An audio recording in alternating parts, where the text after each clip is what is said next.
Duke basketball 5-3 to open up this portion of the season. Not exactly where we thought the Blue Devils would be. Back-to-back losses on the road, and Tyrese Proctor is hurt. There's a lot to discuss on today's episode. Hi, everybody. Dick Vitale. Hey, make sure you listen, man, to Locked On Blue Devils with Jase Jackson. He's awesome, baby. You are Locked On Blue Devils, your daily podcast on the Duke Blue Devils. Part of the Locked On Podcast Network, your team every day.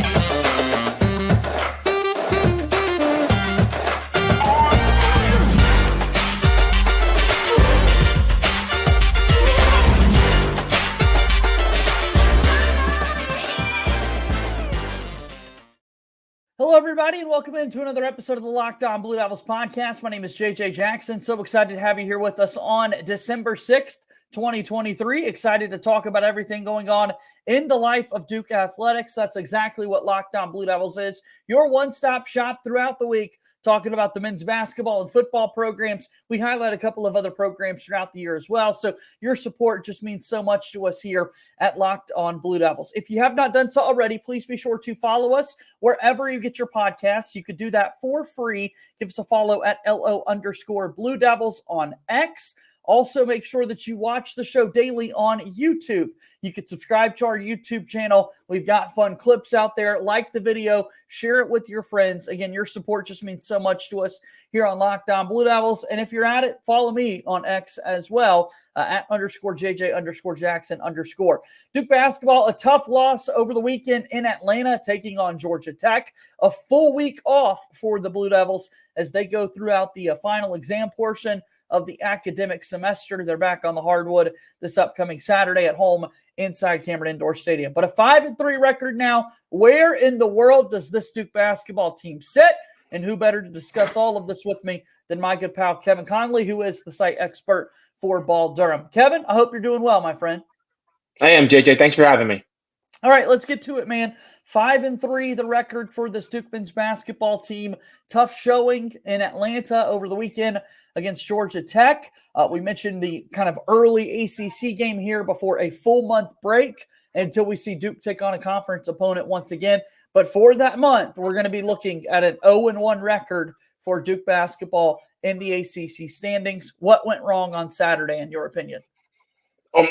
A lot did, and a lot was carried over from the Arkansas game. I think John Shire might have hinted at it best after the Arkansas game, where this team's not tough enough. They're not tough enough to go and compete on the road and win games, let alone conference games, away from Cameron Indoor Stadium. And there is a lot wrong with this team. I think, first of all, they were grossly overrated. I don't know what other way to put it. This is a team that does not look like they can win a national championship right now. Now, granted, obviously, that can change. And they don't have a good win. I mean, their biggest win is Michigan State, and Michigan State hasn't been very good at all this season. And the biggest reason why Duke won that game is because Michigan State's not very good, and they couldn't hit an open three-pointer if their life depended on it. So this team has a lot of things to clean up. It starts at the top with the head coach, and then it trickles down the roster. But again, another disheartening performance against Georgia Tech, especially on the heels of a disheartening performance against Arkansas. A big storyline, of course, coming out of this game as well. We mentioned it in the open, but is the health of Tyrese Proctor. We'll get into kind of long-term concerns that could be there for Proctor. But here we are very early in the basketball game, the first 3-4 minutes within the basketball game, and Proctor all of a sudden has to exit the floor, is helped all the way off and goes back into the locker room. What did we see as the play happened, as it unfolded, and all of that, Kevin, when we're talking about Tyrese Proctor's injury? Well, yeah, it was certainly tough and hard to see him go off with an injury. I don't excuse Duke for losing this game just because he only played about a minute and a half. But I think the best way I can try to describe it is, if you're a Duke fan, you have to hope it's the same thing that Riley Leonard suffered during the football season against Notre Dame. If you watched the NFL on Monday night, you kind of have to hope it's the same thing Trevor Lawrence just underwent when his nasty-looking injury. You have to hope it's that kind of injury with a high ankle sprain, and he was on crutches came back to the bench, was on crutches, obviously left the arena on crutches. So that's the hope you have to have if you're a Duke fan, that Tyrese Proctor, it is only like a high ankle sprain, and he is able to return, say, in 3 to 4 weeks. But yeah, it didn't certainly look good with how long he was down, writhing in pain. But that has to be at least your hope for the worst case scenario, and obviously hope for the better if it's just a low grade ankle sprain that really shook him up and he wasn't able to return. Duke basketball, including head coach Jon Scheyer, have been really quiet throughout the week about what exactly is the how significant this injury is for Proctor, what the timeline is, and that sort of thing. But if you just kind of read between the tea leaves, if we kind of read what's out there in message boards and just the chatter around this basketball program, it does feel pretty certain that this Duke basketball team is going to be without Tyrese Proctor for quite some time. So next man up for this Duke basketball team. We certainly saw Duke take off last season when Proctor kind of moved into that on-guard position, able to facilitate and that sort of thing. But I think this means a much larger role for Caleb Foster. Jared McCain's going to be asked to do a whole lot more. Jeremy Roach obviously has tons of experience at this level, and he'll have the ball back in his hands a good bit more too. So that backcourt, Jalen Blakes even, has got a larger role in the next few games coming up for the Duke basketball team. Yeah, like you said, it just doesn't – you don't get the good vibe around Duke right now that this is going to be a non-serious injury, especially if you watch Jon Scheyer's press conference after the game against Georgia Tech when he was asked about Tyrese Proctor. It felt like he was going to give you something, and then he bit his tongue and just said there's no update. It was like it was right in between when he said that obviously he was going to have MRI and X-ray over the weekend, and then he looked like he was going to say something, and he bit his tongue really quickly and just said there's no update. And just the tone in his voice, obviously he's mad and upset and frustrated that his team just lost, but it felt like there was a little bit more specifically talking about Proctor that just didn't give you a good vibe. But yeah, like you said, I feel like the best case scenario for Duke with Proctor out, Jeremy Roach has to go back on the ball. He's probably been this team's best player. He's been better than Kyle Filipowski, in my opinion. He's been more consistent. So put him back at point guard. Caleb Foster, I think, should get a lot of more minutes at the 2. I think he should start at the 2. Jared McCain has been very inconsistent. He has not been good against good teams. He has not performed well against Arizona, Michigan State, Arkansas, and now Georgia Tech. Caleb Foster has shown the ability to play well against those teams. And then obviously you have to fix the rotation otherwise, because Mark Mitchell has kind of been unplayable here since he missed the first game of the season with an ankle injury until now, and he didn't start against Georgia Tech. So, again, a lot to clean up with this Duke team, and I don't think anyone could envision things going this poorly through, 30 days in the season? Ladies and gentlemen, boys and girls, Duke basketball fans across the world and country, we're pretty negative to start through these first 8 minutes with this Duke basketball team, given the state of where we're at with this team. Let's see if we could be a little more positive. What do we like so far about this team? And we'll be able to tell you about some of that after we take our time out here on today's episode of Locked On Blue Devils.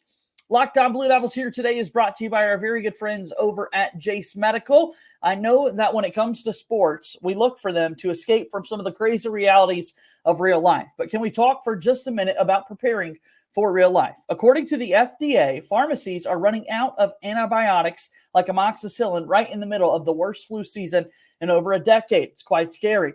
I can't imagine a more helpless feeling than if your family has someone sick while a supply chain issue kept them from getting a life-saving medication that they needed, but thankfully will be okay because of Jase Medical. The Jase case is a pack of 5 different antibiotics to treat a long list of bacterial illnesses, including UTIs, respiratory infections, skin infections, among others.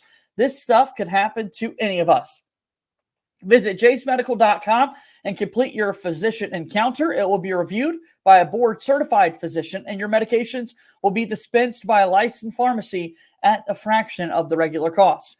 It's never been more important to be prepared than today. So right now, go to jasemedical.com and use offer code LOCKEDON, LOCKED, to get $20 off your order. Jase Medical is a proud sponsor of Locked On Blue Devils. All right, we begin to move forward here on today's episode of Locked On Blue Devils alongside my pal Kevin Connelly of Ball Durham. I'm JJ Jackson. Kevin, tell us a little bit about balldurham.com. What do you have going on over there these days? Well, we're covering right now the turmoil amidst the Duke basketball program, also a little bit of the turmoil in the Duke football program. It has not been a good couple of weeks for Duke athletics, and obviously we have it all covered over at Ball Durham. News and notes, stories, opinions, anything you'd possibly want, we have over there. So, like you said, it's balldurham.com, and then you can follow us on Twitter at ball_Durham. Yeah, Duke football getting ready for the Birmingham Bowl to take on Troy. The Troy Trojans head coach John Sumrall is a candidate, has interviewed for that Duke football head coaching job. We will see in the next few days who is the new head coach for that football program. So a lot of things to be checking out and reading over at balldurham.com. All right, so Kevin, let's talk more basketball here. We mentioned a moment ago that things aren't great. This Duke team is now on a losing streak in their 2 games that they played away from Cameron Indoor Stadium, coming back home this weekend to take on Charlotte. You mentioned Jeremy Roach, how effective he's been. Kyle Filipowski, to your point, has been a little off in some nights, but there are also many, many moments throughout the course of the season that we've seen thus far that make him arguably one of the best players in the entire sport this season. So while, yeah, we need to figure out the Tyrese Proctor injury, we've got to figure out some other nuances of this basketball team. There have also been a couple of bright spots to start the year. Yeah, they have been. I think Jeremy Roach is the brightest spot. You look at some of the numbers, averaging just under 14 points per game. Assist and rebound numbers aren't high, but you don't expect his assist numbers to be high considering he's not the primary point guard. And then you look at his shooting numbers, they're just about perfect. I mean, shooting 49% from the field and 46% from three-point range, and then 76% from the line. I think he's been the brightest spot on this Duke team so far. I don't put a lot of blame on him for that last play against Georgia Tech. I think it was just a very poorly designed play from John Shire coming out of a timeout to have Jeremy Roach, who is still one of your smallest players, going amidst the trees of Georgia Tech inside the paint. So I don't put that blame on him whatsoever. And then I also have to put some shine on 2 guys that I think, frankly, have to play more, and that's T.J. Power and Sean Stewart. T.J. Power finally was able to get some minutes against Arkansas, came in, knocked down a couple of threes. Same thing against Georgia Tech. He is a great shooter for this Duke team. Even goes back to the LaSalle game where he came in the final, 5 minutes and quickly hit 3 threes in a row and nearly hit a 4th. Obviously, he gives you size that the team doesn't have. His defense does have to get better, but he just has too much upside not to play for the Blue Devils. And then, like I said, Sean Stewart. We've talked about Sean Stewart a lot so far this season. Every time he steps on the floor, he gives it 140%. He doesn't stop until he comes out of the game. And especially against Arkansas, who had a ton of athletes on the front line, I couldn't figure why Sean Stewart didn't play more. And then the same thing against Georgia Tech. Obviously, Mark Mitchell right now has zero confidence in his game. John Shire doesn't seem like he has a lot of confidence in Mark Mitchell, considering he takes him out of the starting lineup. Now, he still gets a lot of minutes at Georgia Tech, but I just don't know why Sean Stewart isn't getting some of those minutes, considering he's probably better rebounder than Mark Mitchell. He certainly seems more athletic than Mark Mitchell. He's one of the most athletic players in the country, in my opinion, on Sean Stewart. So those are some bright spots. And also, obviously, it also goes hand in hand with some things Duke needs to fix going forward. And I'm sure that they will get the opportunity to fix those things. Again, Charlotte coming up on Saturday, another team with a 5-3 record. We'll get into them a little bit more throughout the course of this week. Duke was the number 7 team in the entire country. Number 7, after, again, falling a little bit from number 2 to open the season after that Arizona loss, but then 2 losses last week. Duke falls. Many people thought, hey, they might be out of the top 25 entirely, but they find themselves at the number 22 position in the Associated Press top 25 poll. So number 22, Duke, again, loses by 4, 72-68 against Georgia Tech. They're now 0-1 in conference play to open the season. Jeremy Roach played all 40 minutes last game for Duke against Georgia Tech, and you expected that to be the case after Proctor goes down. 36 minutes in the backcourt for Caleb Foster. Jared McCain had 21. And then to your point, we saw TJ Power have a career-high 16 minutes against Georgia Tech. this past weekend. So I think his role will be one that continues to expand a little bit more. Mark Mitchell, you mentioned him on Saturday against Georgia Tech. He finishes 5 of 11 from the floor, 11 points, 4 rebounds, 4 fouls. So in a little bit of foul trouble, but he did play 28 minutes. Significantly, he came off the bench. Mark Mitchell was not in the starting lineup for this Duke basketball team, Kevin. Well, I don't think anyone would have any complaints about how Mark Mitchell played on Saturday against Georgia Tech if it weren't for the technical foul that really gave Georgia Tech, it allowed them to tie the game. They make 2 free throws, they score on offense, races a Duke 4-point lead with about 2 minutes to go, and it felt like Duke was going to take control of the game at that point after Mitchell's dunk to put them up 2 possessions, like I said, with 2 minutes left, and then he gets hit for a technical for taunting, 2 free throws, the ball to Georgia Tech. They get 4 points, they tie the game, they get a stop, they get another score, and they take the lead. So that was the most disappointing part of the game for Mark Mitchell, because up until then, he had played a pretty decent game, and he had responded well coming off the bench. But then it's just that mental mistake that you cannot make. I know he's frustrated. He had a big-time dunk to put Duke up 4, letting some of that frustration out. But especially from a sophomore, you have to be more aware of the situation, and he wasn't. And let's be honest, it ultimately cost Duke. Let's go ahead and we'll take one more break on today's show, and we'll keep talking about the Duke basketball team after our final timeout here on today's episode of Locked On Blue Devils.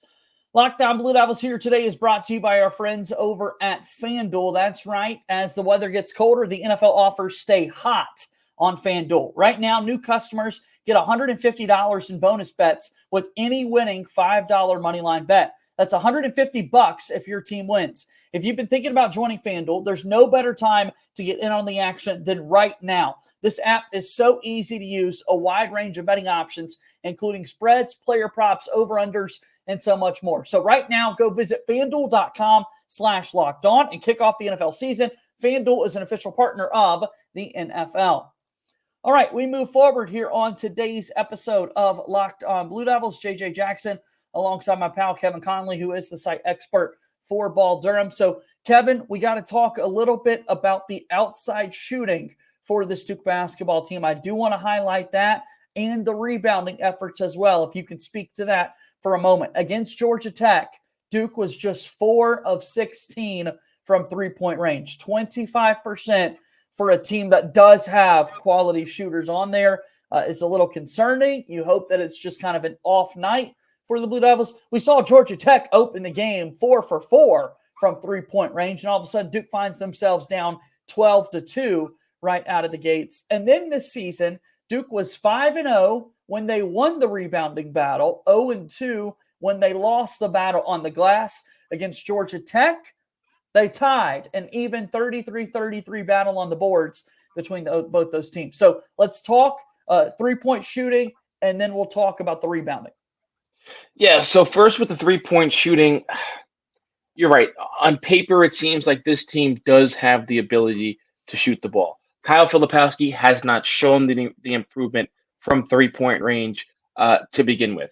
Jeremy Roach, nearly 50%, is the team's best three-point shooter. I mentioned earlier in the show, Jared McCain has struggled against power conference teams. He has thrived against the mid-majors. He just hasn't performed well against your 4 big schools that Duke has played so far this season. It's too much to put on the plate for Caleb Foster to try and shoulder the load from three-point range like he did against Michigan State. That's why I think TJ Power has to play more because, again, he's a really good shooter. Obviously, Jaden Schutt, we're not going to open that box. He's not playing this year. He's red shooting, so you cross him off the list. And Tyrese Proctor. Tyrese Proctor really had not improved from three-point range than what we saw from his freshman season before he got hurt. So no one has shown that they've gotten better for Duke shooting the basketball. And I think that's one of the most concerning parts of how this team has played for the first couple games of the season. And then on the glass, as we were talking, this Duke basketball team, again, when they rebound well, they win. When they struggle a little bit more on the boards, that's not been the case.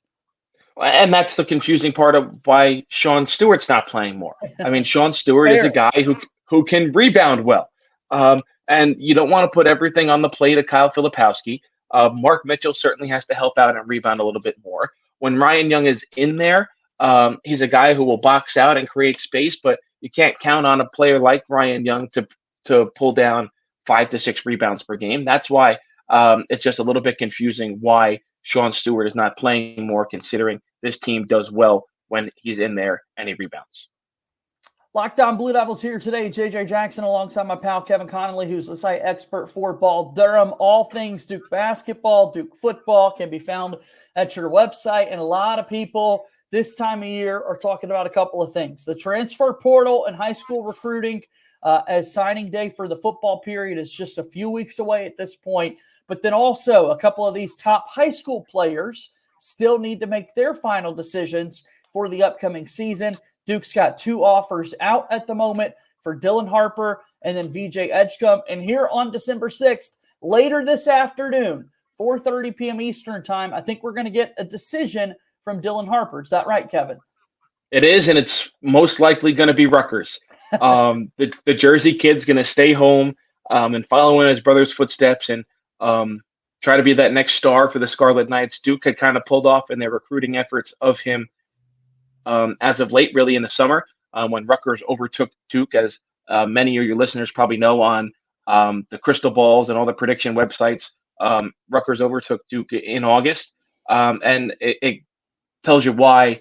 It kind of circles around the same timeline as Cooper Flagg reclassifying from 2025 into 2024. And Duke is still in heavy pursuit of VJ Edgecombe. So if Duke is going to add to this recruiting class, it's going to be the 5-star prospect from Long Island Lutheran in New York, not the 5-star prospect from Don Bosco Prep in New Jersey.